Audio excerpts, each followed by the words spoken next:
Alright, let's talk about something that's probably already on your radar if you're a Netflix binge watcher. In August 2026, the streaming giant is throwing open the gates with 56 new movies. That's not just a drop in the bucket, it's a full-on deluge. But here's the kicker, some of these films aren't exactly new. They're classics, hidden gems, or even Oscar contenders that have been sitting in the shadows waiting for their moment to shine again. And guess what? A few of them have Rotten Tomatoes scores so high they're basically cinematic gold. So, why does this matter? Well, if you're tired of the same old content or want to rediscover something you missed, this is your sign to pay attention. Let's dive into the ones that stood out, not just for their scores, but for what they say about us, our culture, and the stories we keep coming back to. Take Selma, for instance. It's not just a film about the 1965 Voting Rights March, it's a mirror held up to today's struggles for justice. Ava DuVernay's direction is masterful, but what really gets me is how David Oyelowo's portrayal of MLK feels like a conversation across time. It's not just history, it's a reminder that the fight for equality is far from over. And yet, here we are, decades later, still debating the same issues. That's the kind of film that doesn't just entertain, it challenges you to reflect. Personally, I think that's why it's still resonating so strongly. It's not just about the past, it's about the present we're shaping right now. Then there's Eighth Grade, which feels like it was made for this moment.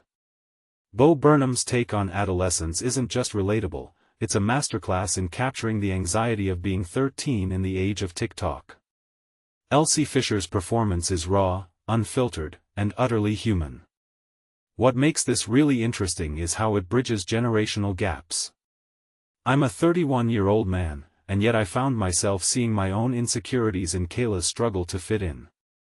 That's the power of great storytelling, it doesn't just show you a world, it makes you feel like you're living in it. And in a time where social media is both a lifeline and a prison, this movie feels like a necessary wake-up call. Now, let's talk about Nightcrawler.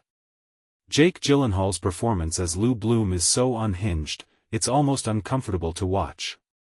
But that's the point, right?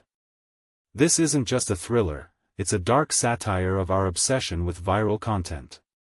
Lou's moral decay is a direct line to the way we consume news today, faster, more graphic, and less concerned with truth. A detail I find fascinating is how the film's climax hinges on Lou's willingness to cross every ethical line possible for a story. It's a chilling commentary on the lengths people will go to for fame, and it's all too relevant in an era where influencers and clickbait rule the roost. And don't sleep on Speed. Yeah, it's a 1994 action flick, but it's got that timeless tension that keeps you on the edge of your seat.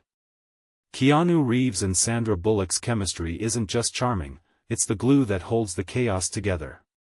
What this really suggests is that great storytelling transcends decades. The premise is simple, a bomb on a bus that can't slow down. But the execution?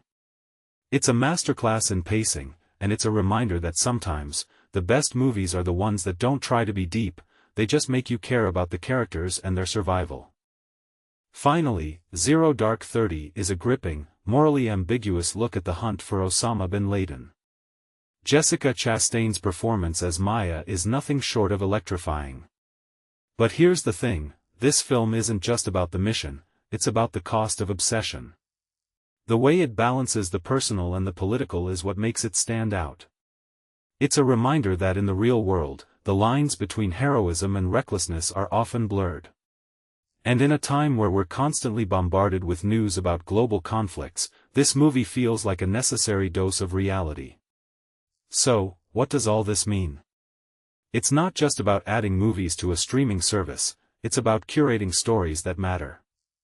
These films, whether old or new, are reflections of our collective psyche.